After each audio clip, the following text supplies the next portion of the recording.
Mesdames Lamotte et Nourri, qui sont toutes deux psychologues cliniciennes. À ma gauche, on va parler avec Madame Lamotte de processus psychique et puis on abordera la notion de désir avec Madame Nourri.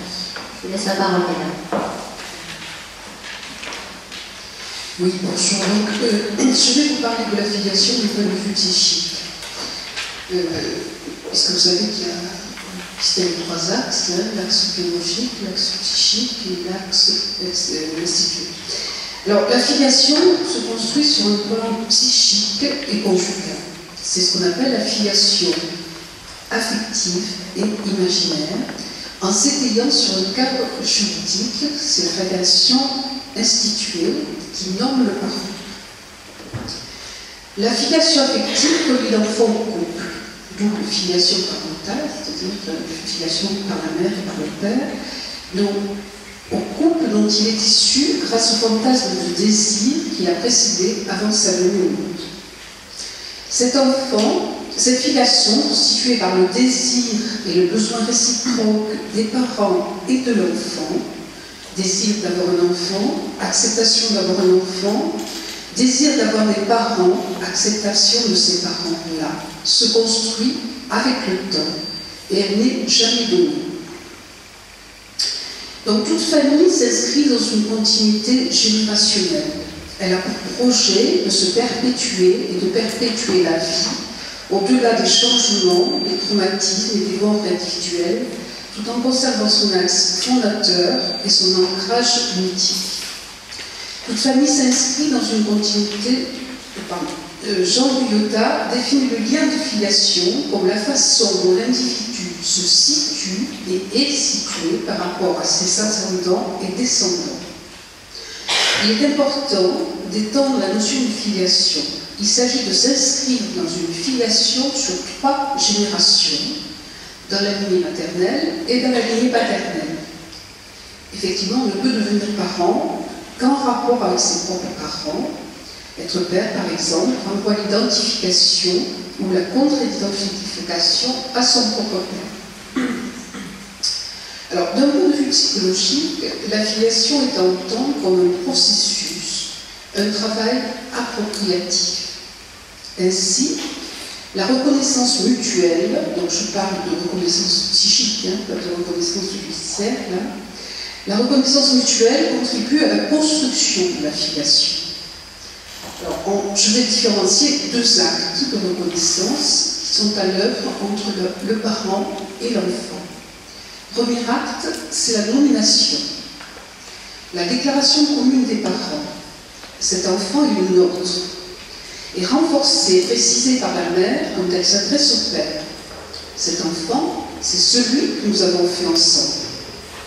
La paternité du père est édictée en même temps que toute incertitude sur l'identité de celui-ci est dissipée. Deuxième acte, l'emplacement de reconnaissance. C'est l'emplacement. Il y a ensuite un acte parental de reconnaissance qui concerne la situation de l'enfant dans la généalogie et dans les 2 lignées.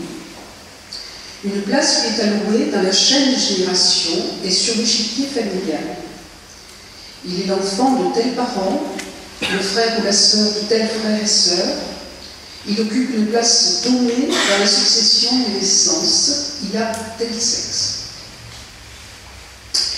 Reconnaître l'enfant comme le leur en l'inscrivant dans leur lignée est un acte fondateur de son identité. C'est ce sur quoi se fonde l'identité de l'enfant, ou l'importance. Même s'il y a un long chemin à parcourir pour se l'approprier. En effet, celui-ci sera amené à s'y reconnaître. Ce faisant, il devra accepter son appartenance aux lignées de ses parents. Qu'il occupe la place du donneur ou du receveur dans cette série de reconnaissances. Chaque membre du lien en sort bouleversé, il en sort transformé. Donc, lorsque l'enfant, je vous ai dit que c'était pas quelque chose, c'est quelque chose qui se construisait dans le temps. Donc, lorsque l'enfant est sûr de la reconnaissance de son ou de ses parents, il peut imaginer qu'il n'est pas leur enfant. qu'il a été volé jadis à ses vrais parents, ou qu'il a été le fruit d'autres amours de sa mère, avant ou après son mariage avec son père, et celui-ci ne l'a seulement élevé. Ce sont là deux variantes classiques de ce qu'on appelle le roman familial du Néposé, que l'on trouve au niveau inconscient chez tout enfant.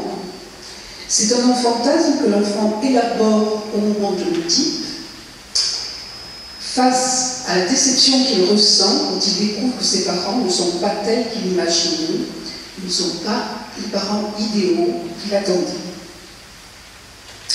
Une fois la reconnaissance mutuelle parents-enfants acquise, l'intégration de la filiation n'est pourtant pas accomplie.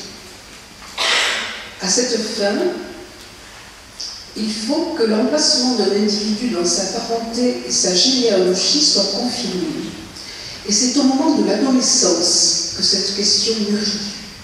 C'est alors que l'enfant prendra possession, pour ainsi dire, de sa place à l'intérieur de la famille, au bout d'une trajectoire plus ou moins longue, qui n'exclut pas le conflit ni le rejet des parents.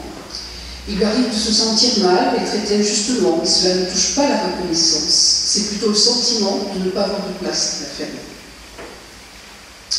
Je vais vous donner maintenant une vignette clinique très rapide, tirée d'une thérapie familiale psychanalytique que j'ai menée il y a plusieurs années.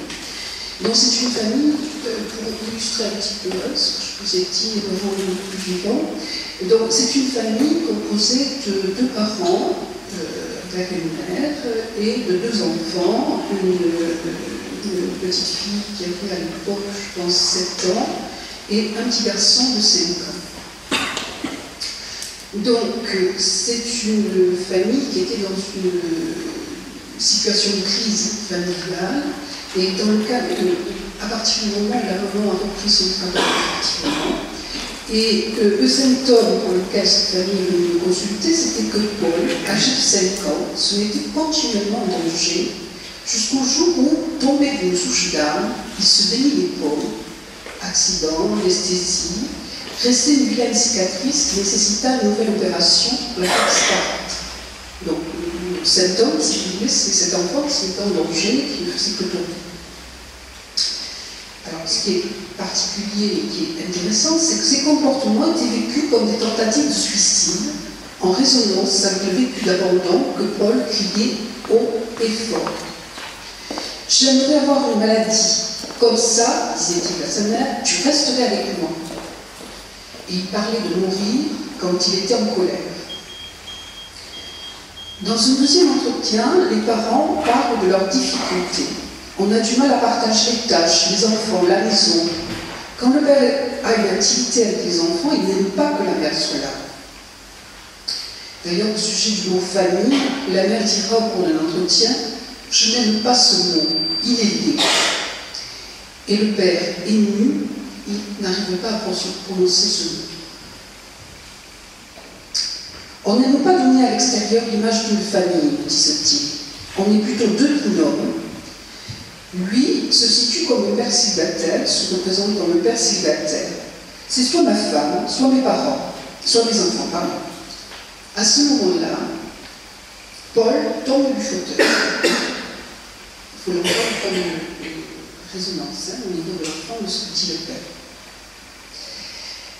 Depuis la naissance de Paul, effectivement, domine une impression du poids, de lassitude.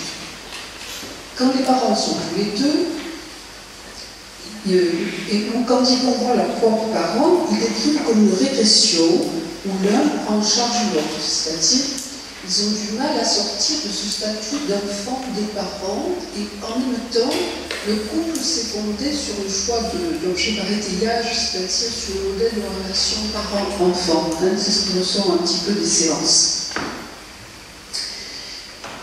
Au cours de la thérapie, qui a duré longtemps, chacun va évoquer sa famille d'origine et un premier arbre généalogique est tracé et va se compléter au fil des séances. Paul est très intéressé, il pose beaucoup de questions à ses parents, il dit à son père, il dit c'est vrai, ton père, à sa mère, il pose des questions aussi, comment était son père, bon, il est vraiment visiblement très intéressé. Et ainsi, dans le cours de la thérapie, se dessinait une histoire familiale traumatique avec laquelle, effectivement, il s'agissait de rompre.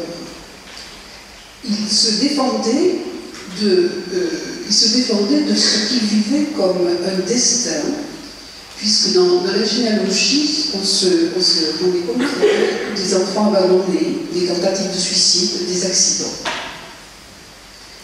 Paul, enfin, était le prénom de l'arrière-grand-père paternel, mort en héros à la guerre, quand le grand-père avait quelques mois.